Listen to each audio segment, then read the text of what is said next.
여러분 안녕하십니까? 오늘도 귀한 이 하루의 시점에 하나님의 말씀을 나누고 또 기도하기 위해 모인 모든 성도님들을 진심으로 환영합니다. 오늘은 하나님의 뜻을 어떻게 알 수 있을까라는 주제로 하나님의 말씀의 은혜를 나누고자 합니다. 먼저 하나님의 말씀 에베소서 5장 17절의 말씀과 요한복음 7장 17절의 말씀을 다 함께 보도록 하겠습니다. 그러므로 어리석은 자가 되지 말고 오직 주의 뜻이 무엇인가 이해하라. 요한복음 7장 17절입니다. 사람이 하나님의 뜻을 행하려 하면 이 교훈이 하나님께로서 왔는지 내가 스스로 말함인지 알리라. 우리는 종종 하나님의 뜻에 대하여 말합니다.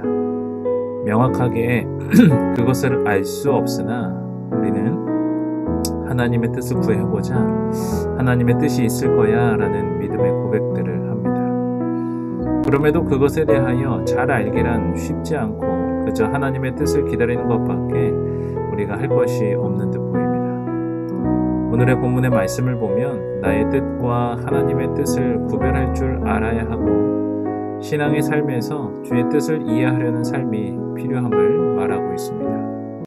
가려 뽑은 기별 1권 116쪽에 있는 글을 보면 이러한 글이 있는데요.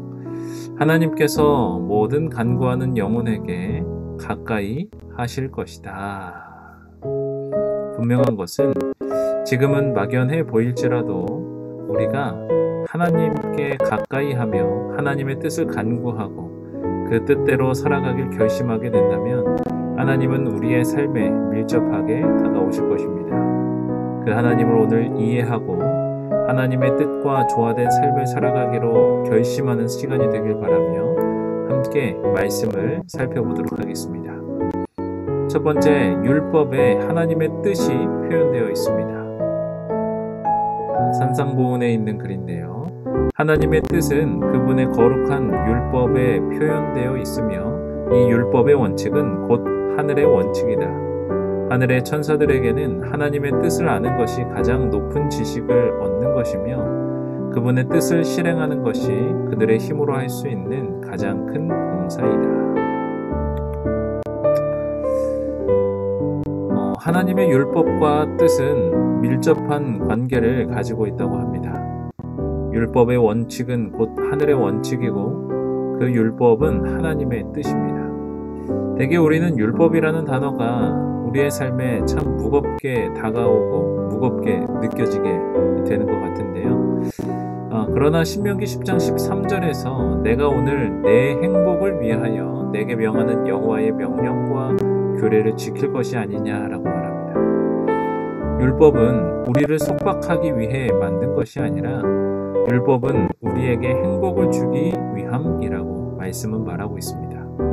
율법 안에 있으므로 하나님의 뜻을 이해할 수 있고 하나님 안에 함께 동행하는 큰 축복을 경험하게 되는 것입니다. 그래서 하나님의 율법 안에 있을 때에 우리는 하나님의 뜻을 알고 그대로 살아갈 수 있게 되는 것입니다.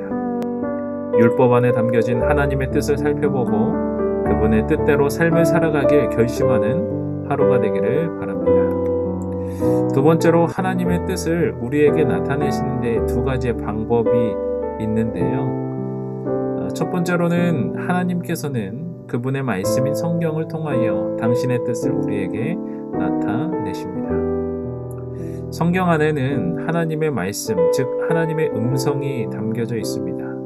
그래서 하나님은 말씀을 통해서 우리에게 당신의 뜻을 드러내고 있는데요. 참으로 세상에 많은 소리들이 있습니다. 때로는 그 소리들을 하나님의 음성과 분별하지 못할 때가 있습니다.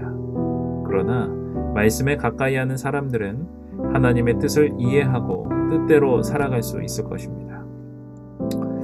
두 번째로 마음의 감명을 주는 성령의 호소, 곧 품성 가운데서 역사하게 될 호소를 통해서이다 라고 말하고 있습니다.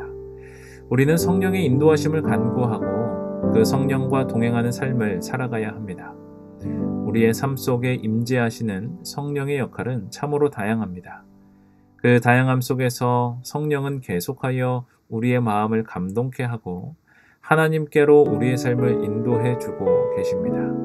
그 성령을 통하여 하나님의 뜻을 발견하며 살아가기를 바랍니다. 세 번째로 하나님의 뜻을 알기 위해서 우리에게 믿음과 기도가 필요합니다. 복음교역자에 있는 글입니다. 참 믿음과 참 기도는 인간 탄원자가 무한하신 사랑의 능력을 붙드는 두 팔과 같다. 믿음은 하나님께 모든 것을 맡기고 의지하는 것, 곧 하나님께서 우리를 사랑하시고 또 우리에게 가장 유익한 것이 무엇인지를 아심을 믿는 것이다. 그리하여 믿음은 우리로 하여금 자기 마음대로 하는 대신에 하나님의 방법을 택하게 된다. 이 말씀을 내 삶에 비춰볼 때에 과연 이러한 삶을 살아가고 있는지 반문을 해보게 됩니다. 그리고 이 말씀처럼 살아만 간다면 나의 삶이 얼마나 행복하고 좋은 삶이 될까라는 확신을 가지게 됩니다. 우리는 하나님께 대한 믿음을 확고히 해야 합니다. 그 믿음은 모든 것을 맡기고 의지하는 것, 하나님이 우리를 사랑하시고 가장 유익한 것이 무엇인지를 아심을 우리들이 믿는 것입니다. 우리가 하나님께 대한 계속된 믿음을 소유하게 된다면 결국에는 나 자신의 마음대로 하는 것이 아닌 하나님의 방법을 선택하게 될 것입니다. 그리고 그러한 믿음을 소유할 수 있도록 계속된 기도의 삶이 필요합니다. 기도는 우리가 믿음 안에 살아갈 수 있도록 돕는 장치가 될 것입니다. 오늘의 본문의 말씀을 다시 한번 읽어보겠습니다. 그러므로 어리석은 자가 되지 말고 오직 주의 뜻이 무엇인가 이해하라. 사람이 하나님의 뜻을 행하려 하면 이 교훈이 하나님께로서 왔는지 내가 스스로 말함인지 알리라. 성도 여러분, 오늘의 말씀을 통하여 무엇을 느끼게 되셨습니까?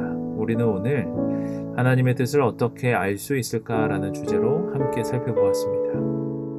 하나님의 뜻을 어떻게 알 수 있을까요? 우리는 하나님의 말씀을 통하여 기록된 율법을 통하여 성령의 인도하심을 통하여 우리의 믿음이 발휘되고 그 믿음을 따라 하나님을 선택할 때 우리는 하나님의 뜻을 알 수 있게 될 것입니다.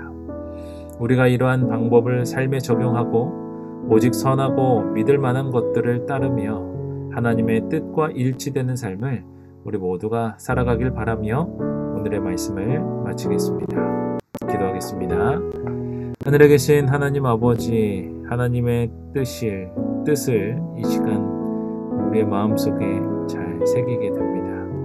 믿음의 눈으로 성령을 통하여 기록된 율법과 말씀을 통하여 우리는 하나님의 뜻을 알아가고 이해할 수 있습니다. 우리의 믿음으로 하나님의 뜻을 구하고 구한 바 우리의 삶 속에 적용하며 하나님의 뜻대로 살아가는 삶을 우리 모두가 살아가게 도와주시옵소서. 오늘도 그 하나님을 우리들이 기억하고 함께 동행하는 삶 속에 귀한 축복을 경험하게 되는 하루 되게 도와주시옵기를 예수님의 이름으로 기도드립니다. 아멘. 이 시간 함께 기도의 시간을 갖도록 하겠는데요. 10월에 있을 대전도회를 위해서 특별히 기도해 주시기를 간절히 바랍니다. 그리고 특별히 그 전도회에 오게 될 이웃 구도자들, 어린 양들의 회복들을 위해서 기도해 주시고요. 특별히 환우분들이 우리 교회에 참 많이 계십니다. 그분들을 기억하시며 기도해 주시기를 바랍니다. 기도하겠습니다.